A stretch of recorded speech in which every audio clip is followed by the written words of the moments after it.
दोस्तों, इस बात में कोई शक नहीं कि कैलाश पर्वत धार्मिक दृष्टि से बहुत ही ज्यादा महान है। कैलाश मानसरोवर हिंदू धर्म में सबसे ज्यादा पवित्र जगह मानी जाती है। यह जगह अभी तिब्बत में स्थित है और जैसे कि आपको पता होगा कि चाइना ने तिब्बत के ऊपर कब्जा किया हुआ है, जिसके चलते कैलाश पर्वत के ऊपर भी चाइनीज गवर्नमेंट का हक है। लेकिन वह अगर हक दिखाने की थोड़ी भी कोशिश करती है तो वह हक की बक्की रह जाती है। इसके बारे में भी हम आपको बताएंगे।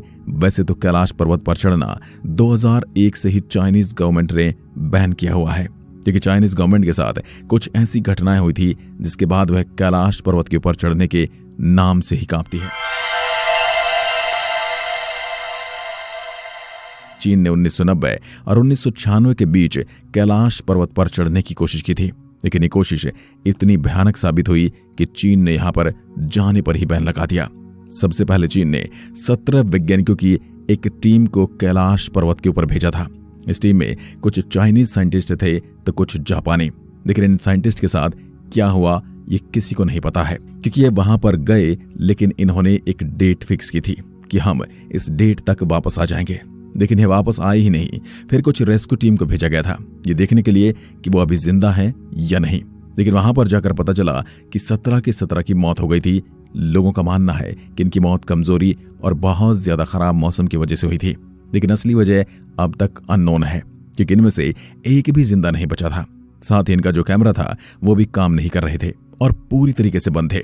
इसके बाद भी चीन ने हार नहीं मानी, क्योंकि उन्हें जानना था कि जिस कैलाश पर्वत को इतना पवित्र माना जाता है और इतना ज्यादा ताकतवर माना जाता है, आखिर इसके ऊपर क्या है।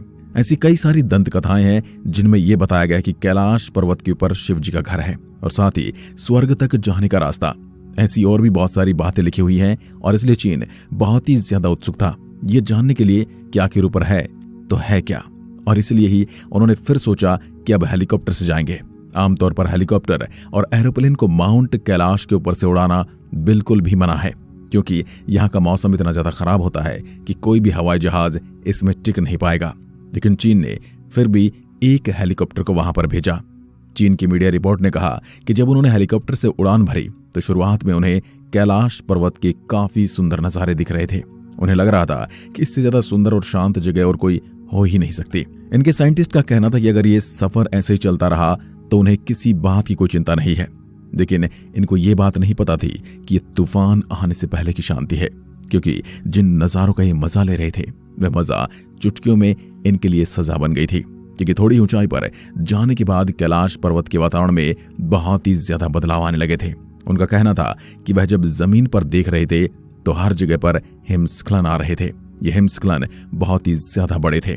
उनका कहना था कि नीचे देखकर उन्हें थोड़ा डर लग रहा था, लेकिन ऊपर देखकर उन्हें और ज्यादा डर लग रहा था, क्योंकि ऊपर से ऐसे घने काले बादल थे मानो वो हेलीकॉप्टर को निगलने वाले हैं। जैसे ये और ज्यादा ऊंचाई पर गए तो हर जगह पर बिजली कड़कने लगी और काफी जोर की बर्फबारी भी होने लगी। इतने ऊपर ऑक्सीजन लेवल भी बहुत कम हो जाता है, जिसके चलते इंजन भी अच्छे से काम नहीं कर रहे थे और हवा का प्रेशर इतना ज्यादा था कि हेलीकॉप्टर को कंट्रोल करना बहुत ज्यादा मुश्किल हो गया था।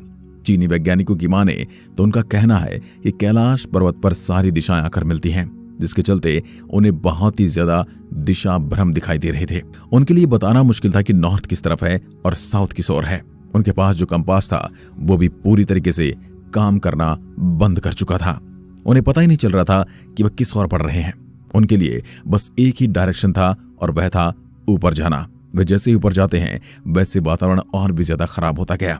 फिर एक पल में इतना ज्यादा खराब हो गया कि हेलीकॉप्टर में वार्निंग मैसेज बजने लगा। साथ ही पेट्रोल के कांटे ने भी काम करना बंद कर दिया था। उनका दिल जोर जोर से धड़क रहा था और उनके दिमाग में वापस जाने के ख्याल आ रहे थे। और फिर इनके पास और कोई चारा भी नहीं बचा और इन्हें यह मशीन आधे में ही रोकना पड़ा। कैलाश पर्वत पर चढ़ना नामुमकिन माना जाता है। यह हेलीकॉप्टर भी उसके ऊपर नहीं चढ़ पाए। इस हादसे के बाद चीन बहुत डर चुका था और उसके बाद उन्होंने कभी भी कैलाश पर्वत पर खुद चढ़ने की कोशिश नहीं की। इन्होंने कैलाश पर चढ़ना भी बैन कर दिया। लेकिन इन्होंने एक बार आखिरी कोशिश करने की सोची और दुनिया के 4 सबसे बेहतरीन माउंट क्लाइंबर्स को बुलाया और उन्हें यह मिशन दे दिया कि तुम्हें कैलाश पर्वत के ऊपर चढ़ना है। इन चारों ने सोचा कि कैलाश पर्वत के एकदम ऊपर जाने से बस थोड़ी नीचे एक जलधारा बहती है और इनका प्लान वहां तक ही पहुंचने का था। इन चारों ने अपने एडवेंचर को शुरू किया। कहते कि 1 हफ्ते तक इनका कोई अता पता नहीं था, लेकिन इसके बाद रेस्क्यू टीम को इनकी मदद के लिए भेजा गया और तभी ये चारों जिंदा मिल गए। लेकिन इनकी हालत बहुत ही ज्यादा खराब थी। इनकी आंखें अंदर जा चुकी थी, इनके नाखून और बाल बहुत ज्यादा बढ़ चुके थे और बाल सफेद हो चुके थे। इनके चेहरे पर झुर्रियां आ गई थी। ये ठंड से कांप रहे थे और ये बहुत ज्यादा कमजोर हो चुके थे। बाहर की दुनिया के ये 8 दिन के लिए 25 साल जितना बड़ा समय लग रहा था। इन चारों को जल्द से जल्द हॉस्पिटल लेकर जाया गया, लेकिन ये सही अवस्था में आते उससे पहले इन चारों ने अपना दम तोड़ दिया। माना जाता है कि कैलाश पर्वत पर इंसानों की उम्र बहुत तेजी से बढ़ने लगती है। आमतौर पर हमारे नाखून और बाल बढ़ने में 2 हफ्ते का समय लगता है, लेकिन कैलाश पर्वत पर बस 12 घंटों के दरमियान ये सब बढ़ जाते हैं। ये टाइम ट्रेवल नहीं तो क्या है? माना जाता है कि यह शिवजी का कवच है, ताकि कोई भी कैलाश पर्वत के ऊपर तक न पहुंच पाए। आमतौर पर कैलाश पर्वत की एकदम ऊपर पहुंचने में बहुत ज्यादा समय लगेगा और अगर ऐसी ही कमजोरी बढ़ती रही तो वह ऊपर पहुंचने से पहले ही मर जाएगा। कहा जाता है कि कैलाश पर्वत पर चढ़ते वक्त एक पॉइंट आता है जिसके बाद ठंड बहुत ज्यादा बढ़ जाती है, आपको घबराहट होने लगती है और कई आवाजें मन में आती हैं कि वापस चले जाओ, जैसे कि कोई हमें चेतावनी दे रहा हो।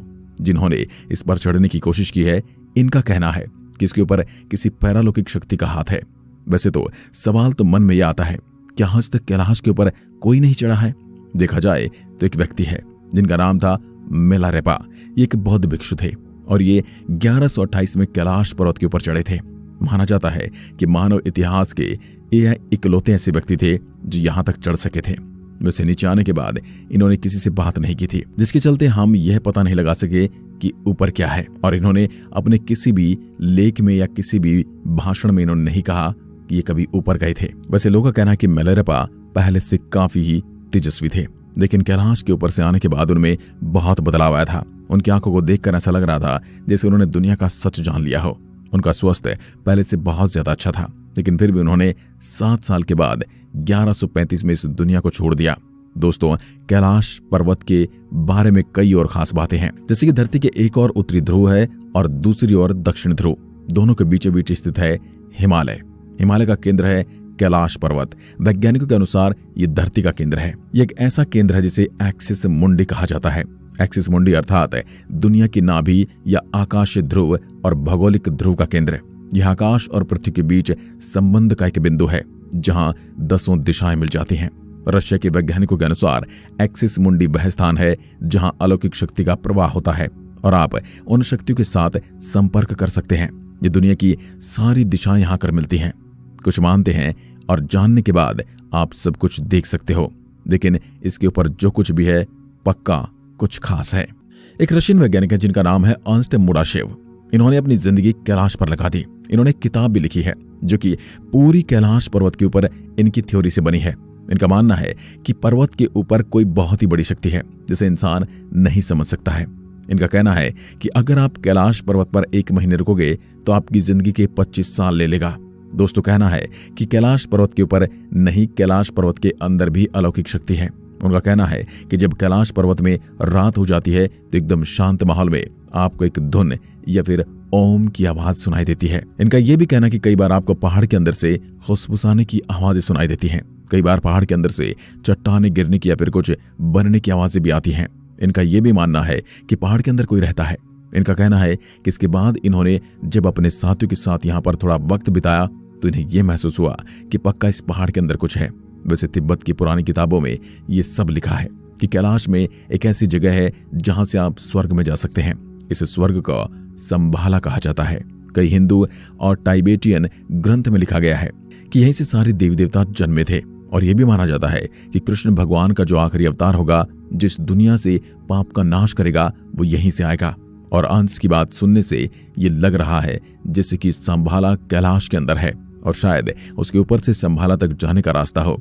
वैसे अंश के बाद और भी लोग हैं जो अब कैलाश पर्वत पर गए तो उन्हें अलौकिक शक्ति का एहसास हुआ। साथ ही दोस्तों, कैलाश की जो परछाई होती है वो एक स्वास्तिक जैसी है। अब दोस्तों, हम इन सब बातों की पुष्टि नहीं करते, बल्कि जो फैक्ट लोग बता रहे हैं हम उन्हें आपके सामने रख रहे हैं। वैसे आपको क्या लगता है कि कैलाश पर्वत के ऊपर शिव रहते हैं, क्या फिर कैलाश पर्वत के ऊपर संभाला जाने की जगह है? इस वीडियो को लेकर आपके मन में जो भी सवाल आ रहे हैं सब के सब कमेंट्स में जरूर बताना।